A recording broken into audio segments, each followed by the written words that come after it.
Chapter 4. Growing Up Muslim. It's really good when you learn about different cultures, different religions, and different people. It really opens up your mind and your eyes to everything around you, and you really just see the world completely differently. Pop your bubble. Just pop the bubble and get out there. Islamophobia, a word we have all become accustomed to after the tragic events of 9/11 in 2001. Since then, Muslims all across America have been the targets of prejudice, racial profiling, and hate crimes. After hearing of distressing events against Muslims worldwide, from the war-torn nations of Syria, Iraq, and Yemen in the Middle East, to the Muslims being persecuted in China, India, and Burma, it's hard not to feel like the world has pledged an attack against Muslims and Islam. I started this podcast because I wanted to uplift the voices of members in our community that are not typically amplified in the media. I want to give everyone a platform to share their stories, and in honor of Muslim Appreciation Month, I sat down with Sabrina Ali, a nursing student, an American, and a Muslim. We wanted to dispel the misconceptions on what it's like growing up as a Muslim in this country, and more importantly, we wanted all of you listeners to have a window into our world. I'm especially excited for all of you to listen to this incredible conversation I had with Sabrina, because not only is she an incredibly intelligent, insightful, and hilarious woman, she is also my little sister. I hope you all enjoy this conversation as much as we enjoyed recording it, and I hope that we can break down some of the walls between us and bridge the gap between our two cultures. So without further ado, let's get started. Thank you for joining me today. Yeah. I really appreciate it. Of Thank you course. for taking time out of your busy nursing schedule to talk about growing up brown and Muslim in the United States of America. Good. All right. So we've already established we haven't established, but I will establish for us right now. There's an attack on Muslims worldwide. Do you agree? Yes or no? Yes, definitely. Yes. There is. Obviously, yeah. So for the listeners who do not know, there is an attack on Muslims worldwide. There are several examples, and I will list them out for you right now. There are the Uyghurs in China, which is an ethnic minority in Western China that are literally in internment camps right now. They're being forced to consume pork and alcohol, as well as learn communist Chinese propaganda, stripped away from their family. It's really sad. Then in India, you have Modi, who is the Prime Minister of India. His fight against Muslims in Kashmir, he literally took away Muslims' citizenship in Kashmir, even though they are legally Indian citizens. He took them away because of religious prejudice. And then there's another group that people don't talk about very often. It's the Rohingyas in Burma, which has had a genocide against them literally since like the early 2000s.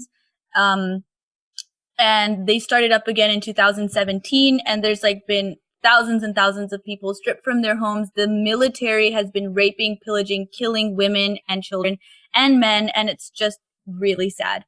Yeah. And of course, last but not least, we cannot forget all of the war-torn countries in the Middle East, thanks to the wonderful, the great, the beneficiary, United States of America. Thank you for promoting democracy.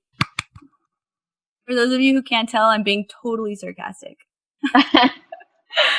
But apart from all of this being mostly eradicated from major news outlets, I feel like people in the US don't really know what it's like to be actually a Muslim. I mean, there's like the Muslims, and then there's like this whole other part of the US. And unless you're like really integrated in Islamic culture, or you really have someone that's a close friend who honestly practices Islam, our world is mostly in the shadows. So today, I don't want to talk about politics. I don't want to talk about traumatic world events. I don't want to talk about terrorism. I mean, they might come into this conversation, but that's not the main conversation that I want to talk about, because we hear about it all the time. And I'm tired of labeling Muslims as these like extraterrestrial weirdos that nobody understands, you know? Today, Right. I want to talk about us. You and I, two women who have been raised in the US as Muslims. I want to humanize our experiences that I'm sure so many people have felt before, And I want to open a door to our world so that maybe for those of you who are listening can understand us more intimately. There's 1.6 billion Muslims in the world. It is the fastest growing religion, and it's on pace to actually surpass Christianity. And Islam is the third largest religion in the US. But do you know how many Muslims are in the US? I literally Googled this today, and I'm so shocked. I thought it would be so much more than it was, and it's not. Do you know how much? How much is it? Literally 3.5 million Muslims in the US. That accounts for, and that accounts for 1.1%. 1.1% of the entire population. Damn, that's crazy. Mm-hmm. Do you know what you get so involved with like your own culture, like around your own people and anything, you kind of just forget that you're not, the majority, that there's not like so many of you. You just totally like slips my mind. Like, we go to these weddings and everything, there's like 10 million people there and you're like, okay, yeah, there's so many of us. But it's like, no, we're not. Wow, it's crazy. I didn't know that. It's interesting that you mentioned weddings too, because I just feel like, there's like obviously the biggest demographics of Muslims that are in the US are actually Pakistani, Iraqi, and I forgot what the third one is. Actually, I'm gonna Google it for you right now. Sorry, they were Arab. Like not specifically from Saudi Arabia, but just like ethnically Arab. Yeah. But it's weird because we aren't any of that stuff. Yeah. So it is interesting. So we're like a minority within the minority. And for the listeners, my sister and I are actually, I was born in Malaysia, but yes, we're Malaysian, and we are also Punjabi people. Mm-hmm. So anyway. A minority among minorities. Yes. I want to talk about just like you. All right. So just tell me and tell the listeners, like, how, like, first of all, what as a childhood, right? I want to break it down from like your childhood, your adolescence, and then your adulthood that you have now, that you are in right now, right? Mm-hmm. So as a child, what was your relationship with Islam? So when I was a kid, I felt like my relationship with Islam was a lot stronger than it was as I got older. Mostly because so we were really integrated into our like the system, and we would go to like schools and mosques and stuff, and we would be doing that every weekend. There was like prayers every weekend. And so it was just kind of like the norm. And it wasn't until I reached like adolescence that I was kind of like, I don't want to do this anymore. Like I'm not really with it. I'm not really about it. Because I feel like it just wasn't something that I wanted to do. But I did enjoy most parts of it, like as a kid, I did enjoy most parts of it. I thought it was fun to be like in the spot every weekend and kind of like hang out with your friends. Of course, it didn't really have anything to do with the religion itself, but that is like a memory that I attached to it, I think it's so interesting that you say that too, because I have the same sort of idea when it comes to like the mosques and stuff. And really, the way that I see religion is just that it is, it's the community that you build around it, right? That's basically culture, and religion is literally the community that you have around it.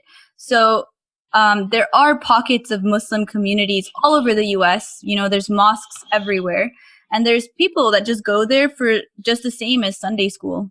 We used to go to the weekends, like every single weekend. Yeah. So you mentioned earlier that you as you got older, you started to kind of deviate away from Islam. Can you explain to us why that is, and what was your thought process behind it? And were there any specific events that made you feel this way? Okay, so I do have a few specific events.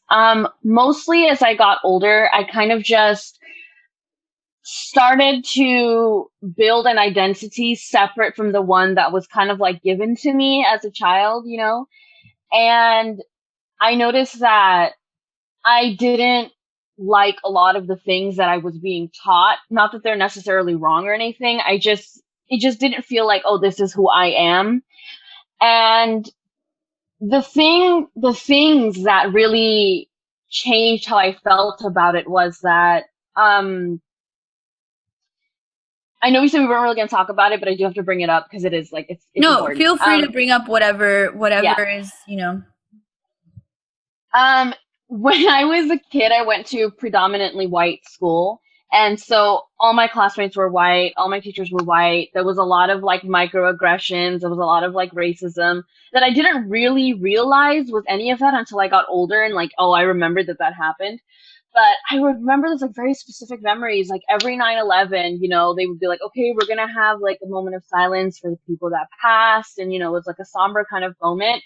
And like every white child would turn around and stare at me. And I would just be like, excuse me, like, why are you looking at me? And when you're like 6 and 7, like you don't really understand what's going on.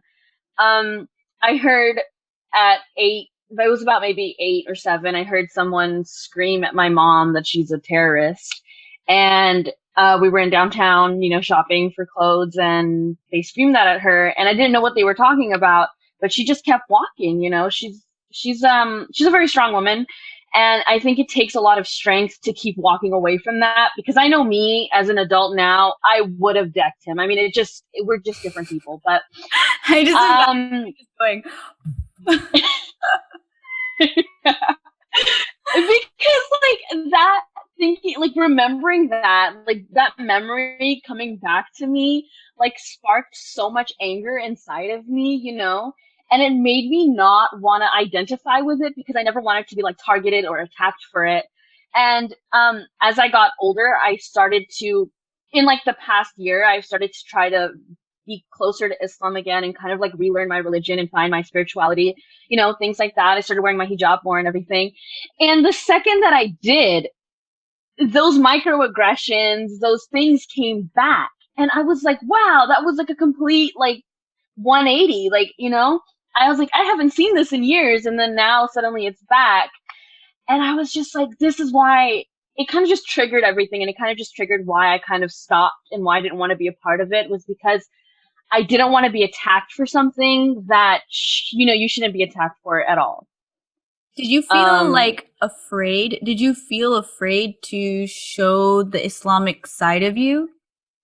I think there was a fear. I did, this was recently, before the pandemic, when I was on my way to class, I was late. I was on the bus and I had my hijab on and everything, and I was walking, and there was this man who was walking beside me, behind me, and he kept making little remarks at me that I could hear because, you know, as women, we walk in with our headphones and you don't have anything playing. You just don't want anyone to talk to you, you know? And I could hear him saying things, and I'm just like, oh my goodness. And I got really scared because I really thought that this person was going to like do something. There was a moment when he walked past me and he did push me a little bit. So I was kind of like, okay, so if this person attacks me right now, it's going to be a problem because I'm going to be the crazy brown woman that went berserk on this person, you know? But it's just, it's certain things like that. Like I do have pride in my religion. I do have pride in my like people, but I don't think that like I was like strong enough to to deal with all of that consistently, you know? I might get there someday, but as of right now, I don't think that I have enough strength to be put through that consistently. And so I just avoid it. Mm-hmm. Yeah. Yeah, I mean that's a lot to ask from one person too, and it's interesting that you use the word microaggressions, because I think for a lot of Americans, and I don't want to pinpoint anyone specifically, but there are a lot of white Americans out there that really do believe that racism only comes in the form of overt racism. It only comes in the form of, you know, calling someone a bad word, or like not a bad word, but like a racial derogatory term, or it only comes in the form of like very explicit, very violent, aggressive racism. But these microaggressions is what causes people to have these anxieties in their day-to-day existence that can build up over time. It affects our mental health over time to the point where you're saying right now, like, you don't even feel strong enough or safe enough to just take the bus to school. And can you, by the way, tell the listeners what exactly you're studying? Because this part makes me so mad. What? Because I'm a nursing student? Exactly. She's a nursing student. She's studying right now to save all of your asses when you guys get COVID. Okay, so best. I'm just saying. They have us accelerating an already accelerated program because that's how much people need healthcare workers right now. And they're accelerating all of us, through the program. So everybody who's on the last months of their program are kind of like already graduating and like prepping for the NCLEX already because like they're like, we really just need the nurses and like the doctors, like we need y'all to come out. And I'm like, damn, that's crazy because yeah, and I think that that's something that I really, really want to point out is the fact that like people are so mystified by this idea of Muslims. Like I think because we live in Los Angeles, we live in a fairly diverse city with a huge Muslim population. The people here are definitely much more aware of our existence. But when I went to Florida recently, I was not only the only brown person, but I'm pretty sure I was like the only Muslim person that these people had ever met. Right. Yeah. And I checked on the map and it looked like there was like less than 0.3% of Muslims that actually live in Florida. So they don't really have interactions with us and they don't really like their idea of what Islam is literally what is shown on their news feeds, on the media, on their news feeds, whatever it is. It's just one big echo chamber. And I'm not just saying that for Floridians, but that's just, for a lot general.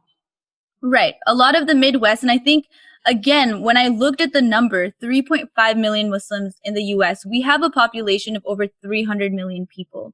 So the truth of the matter is we as a country have already proclaimed a war on terror against people that we don't even know. Right. And we're mystified over their relationships with us.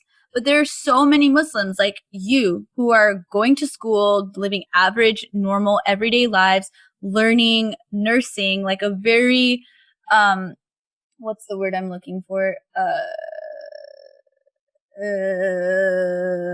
I forgot. Something career.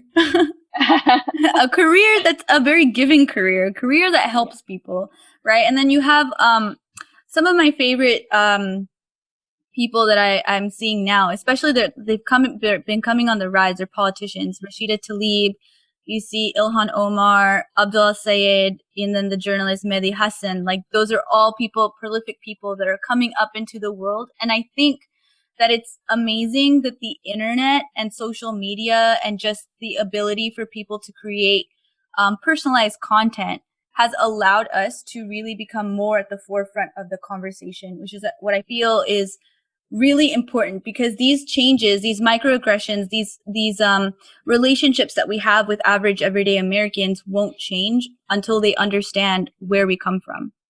Right. Right. So you were saying like you were trying to reconnect with your spirituality as you got older, especially within the last year. What made you feel that you wanted to reconnect with your spirituality? There was a feeling of like loss, I guess, in my life that I kind of wanted to fill.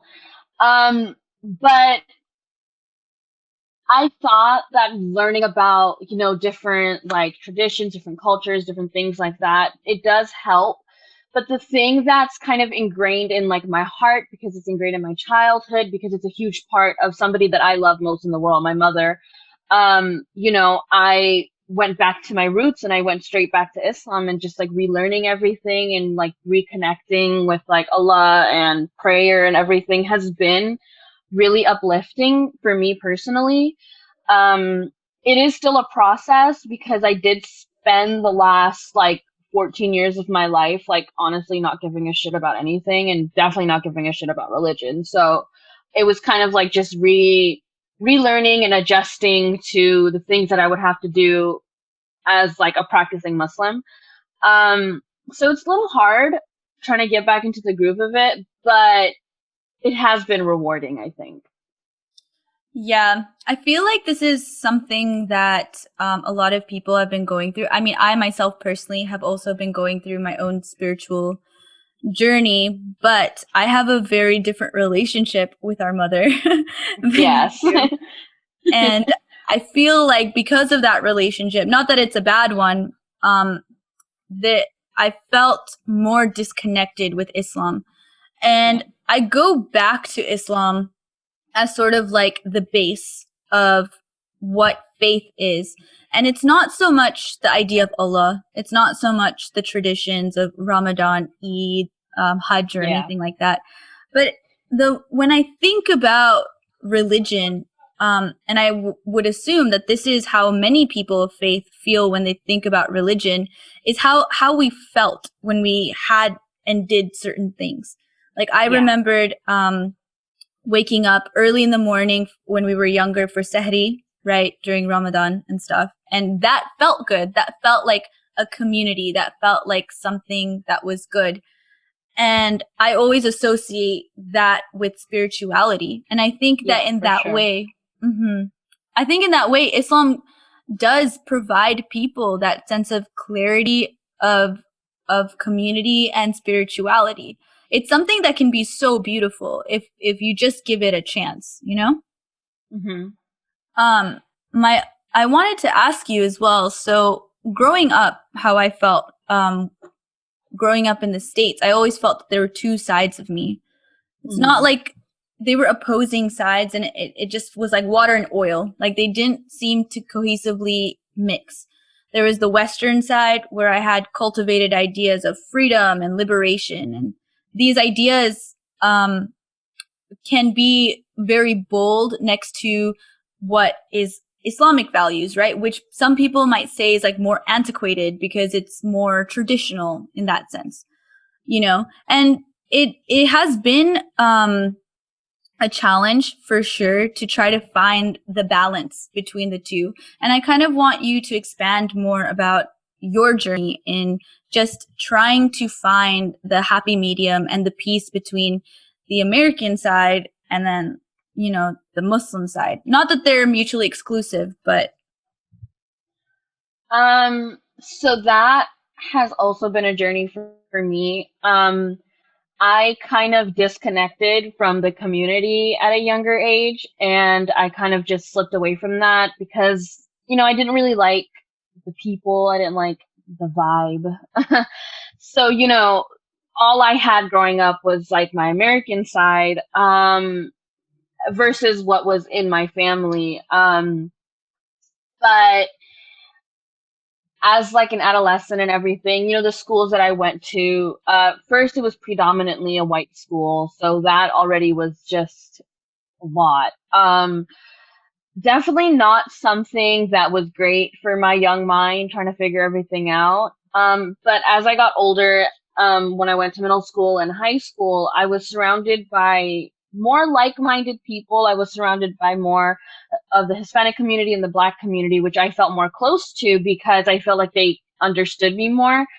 But of course, there was still the disconnect because there was no one there that was me. There was no one there that looked like me. There was no one there that had the same values of and cultures as me because they all knew each other in that sense, but I didn't. I didn't have that, except from within my family. And I don't think for me that the disconnect is like oil and water. I just think that I separate them depending on who I'm next to, you know? And like when I'm with my family, if I'm more traditional, if I'm more any of that, it's kind of just because that's who I am around them, like I'm definitely more like a good example is how you try to relearn things, and so you don't want to think the same things you did before because they were like problematic or anything like that.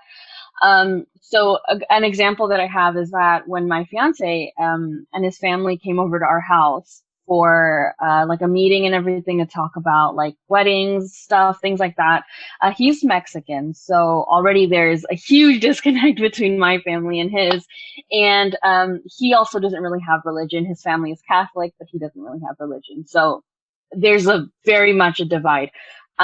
But his sister, she came over and she was wearing like a tank top and her whole back was out. And in my head, I was like, oh no, I would never do that around my family. You know, oh my God, no. Like, why are you doing this around my family? You know? But I realized that like with her family, like obviously it doesn't matter because that's just how she was raised, right? But like in my head, I was like, I would never do that. Oh my God, like, that's so crazy. But when I'm out with my friends, if I wear a shirt with my back out, like I'm totally normal, like I'm totally comfortable, like that's something that I would do. But that's how I separated in my head, you know, versus who I'm with and how I act around them. Would It you doesn't consider change. it? Would you consider it like code switching, basically? Yeah, kind of like code switching. Like I'm like still the same person, like as in terms of like personality wise, I'm still the same person. But I think that in terms of like how I would dress, how I would speak, my volume of speaking, you know, the things that I would say, my mannerisms change. But other than that, I mean, there isn't really much of a difference, you know. I do notice that when I'm with my family, I'm a little bit quieter, or I try to be quieter because my mom does get mad at me if I'm a little bit too loud. But I try to be, you know, quieter. I try not to curse as much because that's something that is very unladylike and, you know, disrespectful. And I'm just like, whoo, Lord. I want to see how you are with your friends then, because you have a potty mouth, a sailor tongue. But that's what I'm saying. Like when I'm with the homies, it's different. And like, you know, but I was raised, the culture I was raised with in school was just so different from the one that I was raised with at home. I went to school with like impoverished kids. You know, I went to school with kids that didn't have anything, in the sense that I was luckier than most of them. You know, all of my friends were like single parent homes or like came from drug addicted families or, you know, gang families. And so like that was kind of the family that I cultivated in school, right? And that was very different from the one that was created for me at home, where, you know, we're all talking about like your duties as a woman, you know, how you should act as a Muslim girl and all of those things. You know what I'm talking about? Like, you know, what you should do as a woman. And over there, it was just like, bruh, can you beat her ass or not? You know, like it was that simple. But I don't know, like it's interesting. I do appreciate both sides of, you know, my families because I think that they helped build me and who I can be, and who I've become. But yeah, it is conflicting. Sometimes the other sides come out and people are like, who are you right now? And I'm like, oh no, I'm sorry, that's not me. You know? But yeah. Yeah, no, it's I was thinking when you said the women's roles and things like that, right? That was a very big part of our family growing up. You know, mm-hmm. They had very traditional ideas of what, you know, a woman's role is versus what a man's role is. And by no means is our family oppressive in that sense. They were just very, very good at the Desi guilt trip, right? Which is, so for all of my Indian friends out there, y'all know this transcends religion. The Desi guilt trip is basically your parents are so good at making you feel bad about your choices. They're so good. I'll give you guys an example. My dad, literally on Sunday, my dad was telling me, he was just like, oh, so the Prophet Muhammad said that if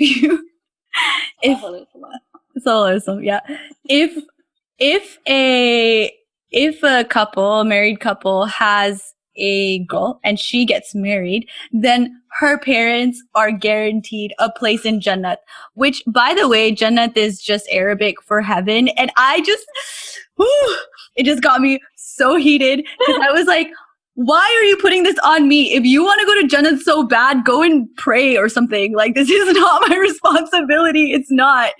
And I think this happens a lot, right? But I was thinking about it, and I was really trying to like break down like why. This is one of very many examples, by the way, and I'm already in my mid-20s, so you already know my parents are talking about marriage pretty much, especially since this one is getting married next year. They bring it up every single time I come over. But I'm doing. No, but the thing is, the marriage and all of that stuff, that's not an Islamic thing. You know, people associate that with Islam. Like, people associate all of these cultural things, cultural traditions as Islam, but that's not an Islamic tradition. That is, I mean, yes, it is common for Muslim women to get married younger, but you have to look at, and by younger, I mean early 20s, guys. Let's not get ridiculous. But like, you have to look at the demographic of the people that are mostly Muslims, right? The second largest population of Muslims in the world is actually in India. And as Indians ourselves, right, we know that these cultural values, this like over obsession with marriage, this over obsession with modesty, this over obsession with just like a woman's role and place in society, they do intersect, but a lot of it has to do with Indian culture. Because like my mom, she thinks that the best way for you to dress modestly is to wear salwar kameez. However, if you're not Punjabi, why would you wear that? I mean, you could, I'm not saying like you shouldn't, you know, like by all means, it's very beautiful, but it's just like, if you're not Punjabi, like you're not going to typically be wearing that, right? And I think that there's this disconnect with people in the US where they're just like, I see a certain image of what a Muslim person is, right? And that is what a Muslim person is. But we are literally, it's a religion. It's the same as Christianity. And we are so fluid and dynamic, and we're not a monolith. And our customs, like our experiences, are going to be so different than an Arab Muslim, than an Indonesian Muslim, or someone that was raised in the UK or something like that, you know? And I think that that's something that I really want to emphasize, right? What are your thoughts on that? Oh, nothing. Honestly, all that went through my head in that moment was when you brought up UK Muslims. Because if you're on Twitter, and specifically if you're on Muslim Twitter, you know that we make fun of the UK Muslims all the time. Wait, I'm not up to date. I'm not cool. What are we doing? What's up? Did I do something? So here's the thing. So somebody will post something that's like really misogynistic or just really sexist and just really bad, you know, under the guise of it being proper Islam. And you would go to their page and be like, oh, from London. And you're like, oh, okay, that's interesting. But it became a trend because anytime we would see something like this, people would be like, I don't even need to check the page. I know where y'all are from. And then we would be right. Not saying anything about people who are from London and that are Muslim. I'm just saying that that's a thing that happens. American Muslims, we do like on Twitter, they do pick on, and not just American Muslims, from Canada and everything, from the people that I follow, they do pick on Muslim people from London all the time, like a lot. I don't really know what it is. But honestly, from like the tweets that I've just seen and things like that, I'm like, yeah, no, pick on him, like bring bullying back. Like that's horrible. Like, why would you say something like that, you know? Because like you were saying, you know, they would say things that are just like horribly sexist, horribly misogynist, just like awful things, you know, and very oppressive under the guise of it being Islam. And it's not Islam. It's like, that's, you know, you gotta understand that there's a line, and it just divides culture and religion. And your cultural practices are not your religious practices. And while they do intersect, like you said, you know, they can coincide. It just like, they're different. You know, Islam is not the same thing as whatever country you're from. So it's just interesting how that happens, you know. Okay, so I was not on trend, but that's 'cause I don't follow anybody on Twitter except for politicians because I'm super lame. I'm probably the lamest person I know. But all that aside, that's good to know. I think it's just because they're from the UK, because like I'm It's not saying different over there. I'm not It's saying different over there. You know what, Britain, you colonized my people. I can talk shade. I was just having a conversation with my mom about that last night. She was talking about how, honestly, here we are, back to culture and religion, all this stuff, right? She was talking about how, like, oh yeah, so and so is so fair, they're so beautiful, blah blah blah. And I'm like, first of all, your two daughters, your two oldest daughters are dark, okay? Like we dark, okay? And your Getting darker husband every is day. every day, and your husband, he dark as shit. Like, girl, like, you know what I mean? Like, Nabula's friends, Nabula's our little sister. She thought that her friends thought that our father was actually a black man. They didn't realize that he was Indian. So that's a thing, but she was talking about how, like, fair is beautiful. And I'm like, so you don't think that I'm beautiful, or you don't think, all of this? And she's just like, well, that's not true. And I'm like, well, so here's the thing, mother, is that we were all dark, okay? That's just how it was. Because if you look at, like, the way that they depicted, like, Hindu gods and goddesses, in the drawings and paintings, They were blue. they were blue because they were so dark. They didn't have a color dark enough. They just painted them blue. And I'm like, because that's what it was like before the British came in and raped all our people. So you're white because of that. And she was like, you know what? I don't know how to talk to you right now. And I'm like, sorry, you can't handle the truth. But it's true. I'm like, the only reason that we have green-eyed Indians and all these light skins is because colonization for centuries. Like, come on. It's also another thing too that I find is just like so upsetting too, and this is less about Islam and just more about like Indian culture in general. But colorism is such a huge problem and issue in our communities. It really is, and it just I personally don't understand it. Like I love like swimming. I go to the beach every single day, which is why I get darker every single day. Every week I go home and my parents' first remark is always, "Why are you getting so dark?" My parents don't have an Indian accent. I don't know why I did that, but that is why are you getting so dark? But yes, and it's so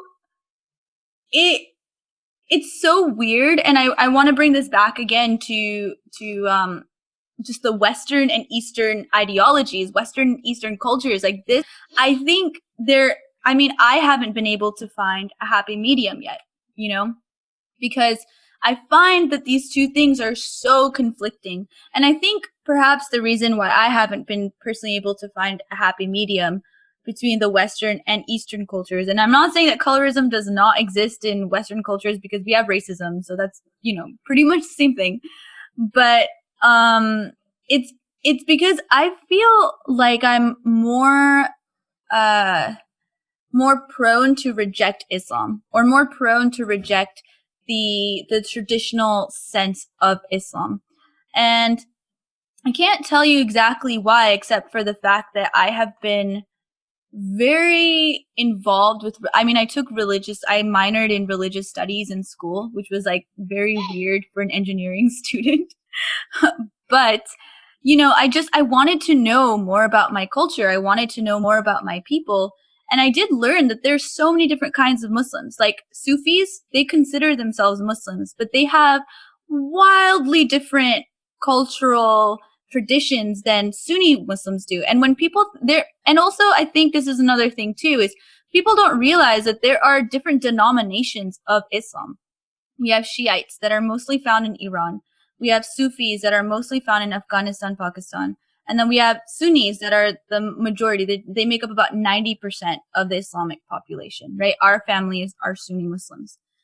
And all of these different groups, just like Christianity, they have their basis in faith in the same thing. They have their basis in Allah specifically. It just deviates a little bit in traditions and how they pray and how they, things like that, which I think can be so beautiful, because it adds more diversity of thought, more diversity of culture within our societies.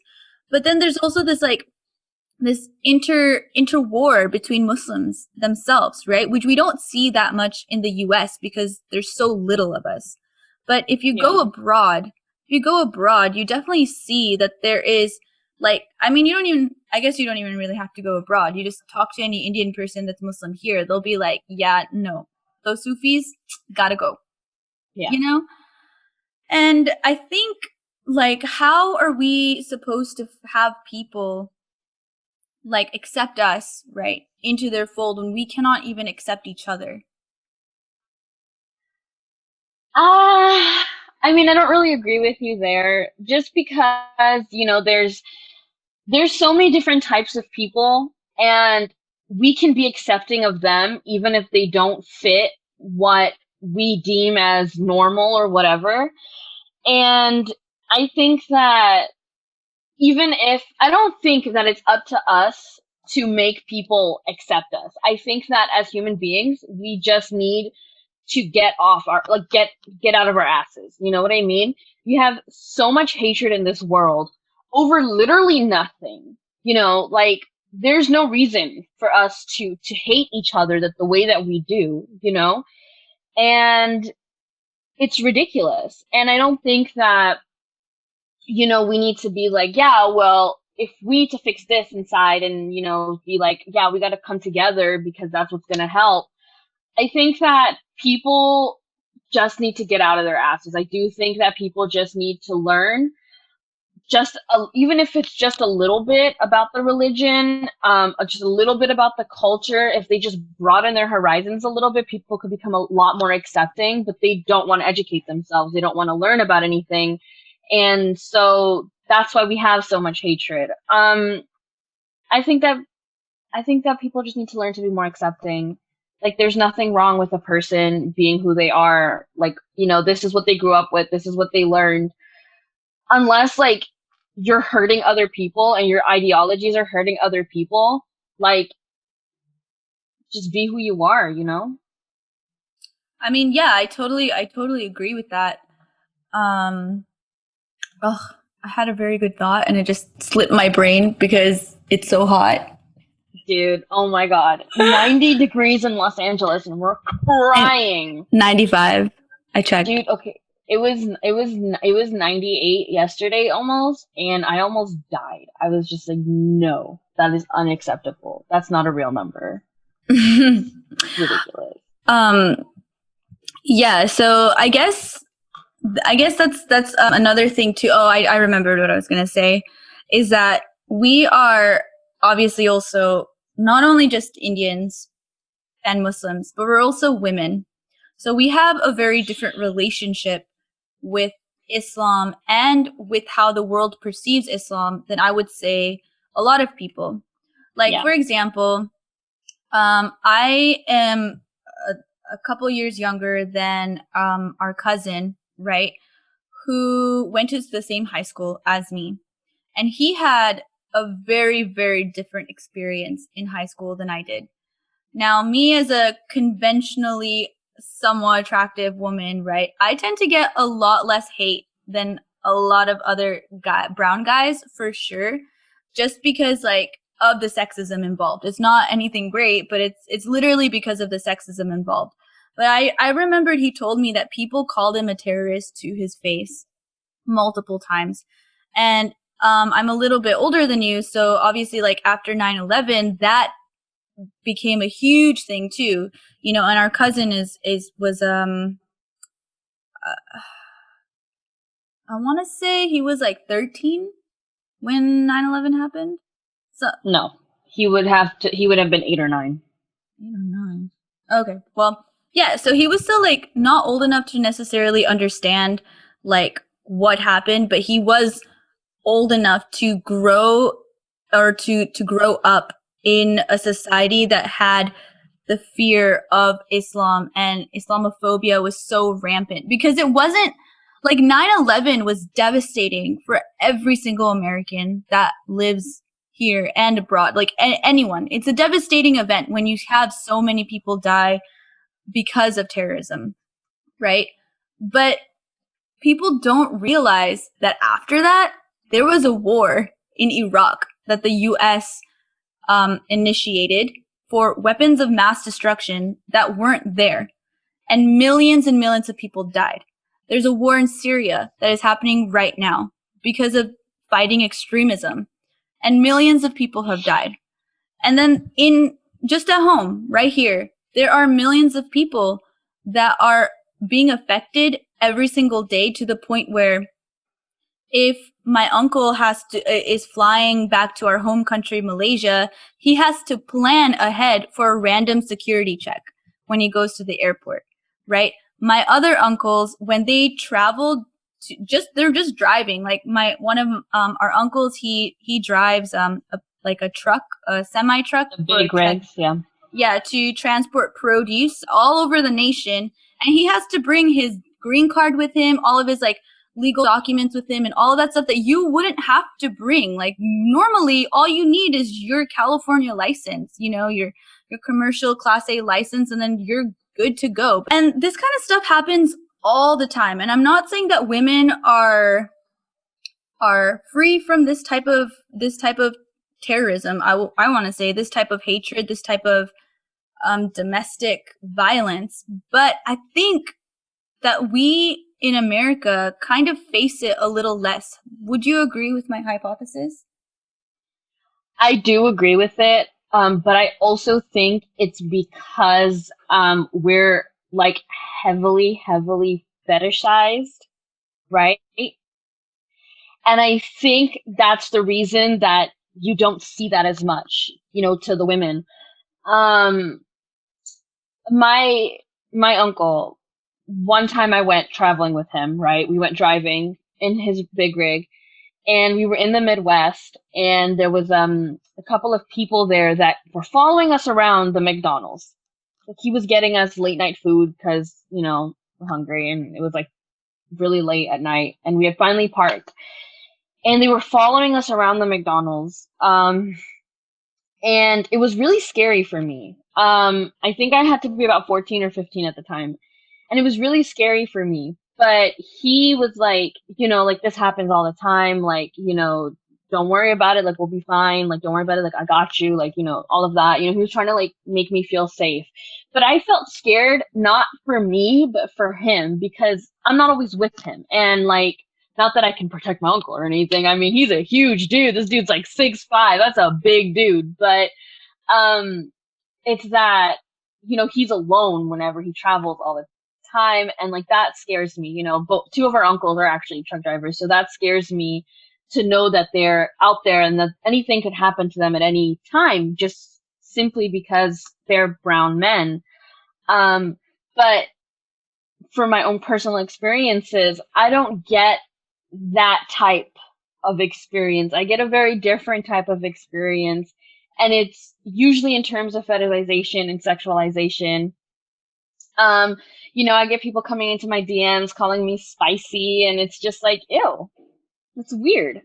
But that's a thing that happens. And so I feel like that's the type of attention that we get in that case, like, I literally had a guy ask me if I would wear my hijab and peg him.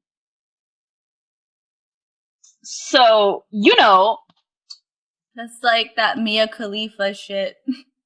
I mean, honestly, I feel bad for her. She had a lot of shit happen to her. It wasn't her fault, but anyways, the point is just that it was weird. I was like, why would I do that? Like that's ridiculous. But I think the thing that was very stark to me in that story that you said is that okay, maybe me aside, right? Because I wasn't born here. But you're an American through and through, born on this soil, raised on this soil, lived your whole life California. And the fact that you still have to be on guard, you already have to be on guard all the time because of you're a woman, right? And violence against women should not ever be ignored. But then on top of that, you have to be on guard against racism for your skin and theism or anti-theism, I guess, in the sense that people misjudge and mistake you and also are so prejudiced against something that they don't necessarily understand, right? Because I mean, there are so many examples in just our family alone that you know, about just like anti-Muslim sentiments and things like that. And it's really distressing to me. I mean, this is Muslim Appreciation Month. I didn't know that. I didn't know that that was a thing, right? But there's like so many little things that just alienate us and it makes us feel so othered. And I think that that is one of my biggest quips against living here is even though I pay my taxes and I got a degree here and I work my ass off every single day to be a good and upstanding citizen, I always feel othered. And most of the time, it's from people who don't even realize that that's what they're doing. But they're Yeah. just not understanding that my experiences in life is going to be so much different than someone else's experiences. And if you are more privileged in the sense of like race, socioeconomic class, and things like that, it's harder to have a conversation about these things, especially when the default is that our people are inherently violent, inherently aggressive, inherently anti-democracy, which I think is so interesting because, again, and I know I didn't want to mention it before, but I think it is important for us to at least somewhat talk about it. The fact that there are so many countries that are attacking Muslims in such creative, first of all, creative and also egregious ways it's so upsetting because I never feel safe. I didn't like, I mean, our family loves watching CNN. They believe that that's the Democrats' news source and that's what the right news is, whatever. And I just remember one time, Don Lemon, he brought Reza Aslan on. Reza Aslan is a theology professor at UC Riverside, and he wrote a book about Jesus of Nazareth. And they brought him on to question why a Muslim man is writing a book about Jesus. And then on top of that, they continued to berate him about questions of female genital mutilation in Eastern Africa and how that was a Muslim problem, and continued to bring up a lot of things that's like anti-Muslim or like that just creates a narrative of that Muslims are this type of people, right? And it becomes hard. It becomes hard because that stuff bears down on you, you know? And at least for me, it makes me want to disassociate a little bit because I don't think that people are going to listen to what I have to say because it's coming from another violent Muslim person, right? Yeah. And that is distressing. But what I personally have been so excited about, and I love it, and I've been seeing it a lot more recently in the last few months, is the rise of podcasts like this one, the rise of YouTube channels and TikTok and also Instagram accounts of like Muslim people doing just the funniest, most wholesome things. One of my favorite TikTok accounts is literally this couple that lives in Dubai that just like does cute couple things. And I think that's so wholesome and doesn't make me want to gag at the idea of marriage. You know, and I love that there's these platforms that are becoming more popular, that the world sphere can see that our community is so diverse, it's so loving, it's so capable of contributing more than we've already contributed. I mean, we gave y'all like algebra. Get out of here. Like, you know what I mean? Nobody wanted algebra, but you know, yeah, that's a good point. That's a good point. I did. Without algebra, there would be no wine. Okay, well, that's a you problem. One of my favorite TikTokers is, I follow a lot of cosplayers and stuff like that, and she's a cosplayer, but she's also a hijabi. So it's super cute because she does all her costumes like really modest, and she's really cute. She's like 16 or 17. She's like the cutest kid. And like she's got, my favorite thing is like she's got this huge broadsword, right? And at the end of her broadsword is like, on the wine bottles, they have like the thing, the stoppers. And she was like, yeah, I had to put a stopper on my sword because it was scratching the ceiling and my mom was getting mad at me for it.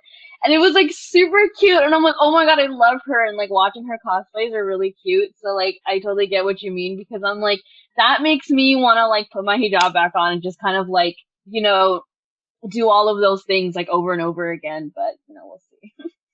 Yeah, and I love that there's accounts like that are blowing up. I mean, I see on Instagram all the time too, especially like they see accounts that are coming. There's this very popular Pakistani girl. I'm forgetting her name right now, but her account handle is Life's for Living, if you guys want to check her out.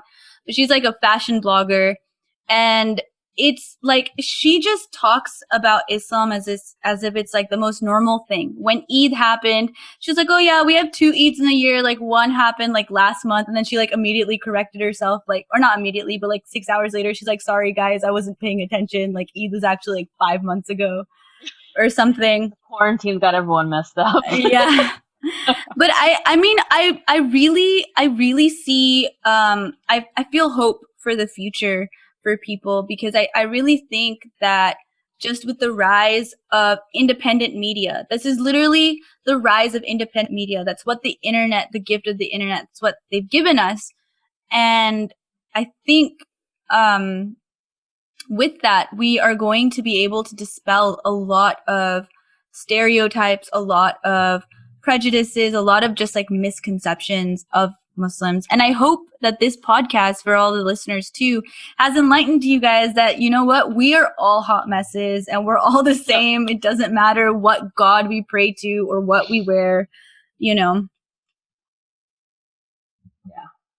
that's very true. You specifically bringing up wine and algebra, but that's a story for another time. Actually, I think that wine might have existed before algebra because I just remembered that the Romans and Greeks used to drink hella wine. Yeah, the Greeks literally have a god of wine, Dionysus, who, by the way, gay man. Yeah, he was gay. I feel like all the Greek gods are just like pansexual. Okay, but so he was very like, okay, so this is not going in the podcast. This is not going in the podcast. I'm not. But I just gotta tell you this story now. It's so funny. It's very blatantly like, okay, there was this guy who, he saved Dionysus's life or something, and Dionysus was like, what can I do for you? And he was like, let me fuck you. And Dionysus was like, I gotta go do something, but when I come back, we finna hop on that. And when he came back, the man had passed away, but he wanted to keep his promise to him, so he got a dildo, right? Put himself on his fool's grave. That's an actual story. It's an actual story. I know, like, how long did he leave for? Like, what? Why did he just bounce? He was like, I can't do this right now. I gotta mentally prepare myself. Oh my God, that's hilarious. Yeah, okay, well, anyway, thank you so much for joining me in this conversation today. And if there's anything that you want people to know when it comes to just like Muslim people, growing up Muslim, living in the US, etc., now's your time to shine, honey bunny. Okay, well, I just kind of want people to just realize, we're all people, we're all humans in the end. The basic thing to do is just respect. That's all you need to do. You just need to respect the people around you.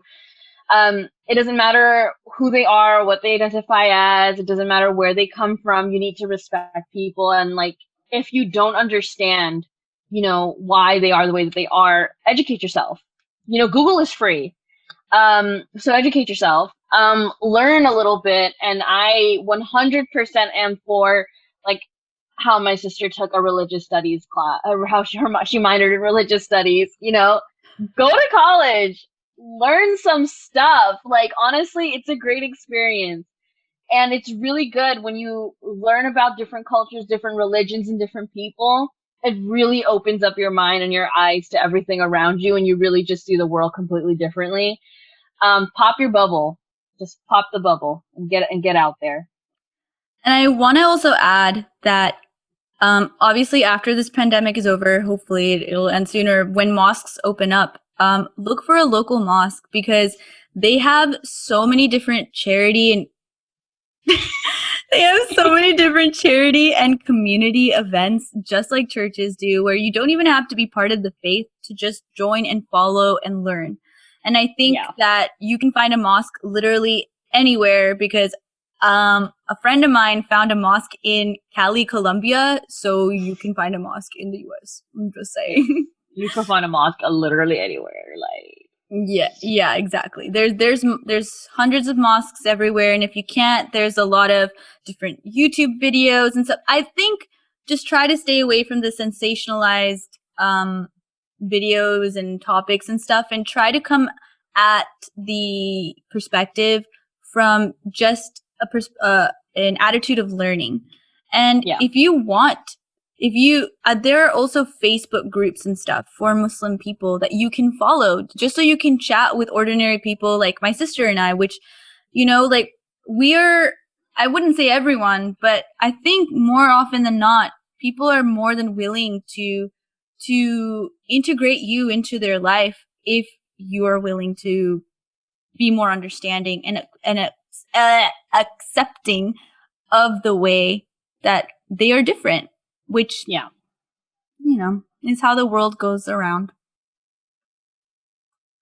All right. Well, thank you so much, Sabrina, for joining us. And that's our show. If you enjoyed today's episode, don't forget to share with your friends and rate us on Apple Podcasts so others can also find the show. You can also follow us on Twitter, Facebook, and Instagram at Earth's Narrative. It's all the same handle for more updates on upcoming episodes and events.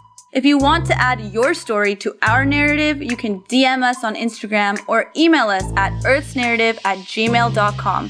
We look forward to hearing from you. Until next time.